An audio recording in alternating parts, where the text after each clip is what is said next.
নিঃসন্তান দম্পতি আমি দেখেছি, তাদেরকে পেলে অনেকে, ভাই কি সমস্যা, কয় বছর হইল, বাচ্চা নিচ্ছেন না কেন, কবে হবে, কার সমস্যা, আপনার সমস্যা না ভাবির সমস্যা, বেটা তোর কি সমস্যা এটা বল। একজন নিঃসন্তান দম্পতি তারা কি স্ট্রাগলের মধ্য দিয়ে যায় আপনি জানেন?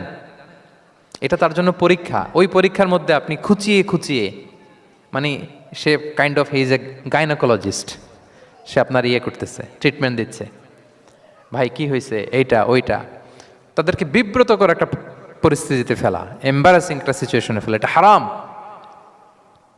এই ম্যানারগুলো ইসলাম আমাদেরকে ধরে ধরে শেখায় যে এটা তোমার বিজনেস না, তুমি খুঁচিয়ে খুঁচিয়ে মানুষের ব্যক্তিগত বিষয় যেটাতে সে বিব্রত বোধ করে এগুলো তুমি জিজ্ঞেস করতে পারো না। আল্লাহ বলেছেন খবরদার, ওলা তাজাসসু, গোয়েন্দাগিরি করো না, স্পাইগিরি করো না, অন্যের ব্যক্তিগত বিষয় নিয়ে খোটাখুটি করো না।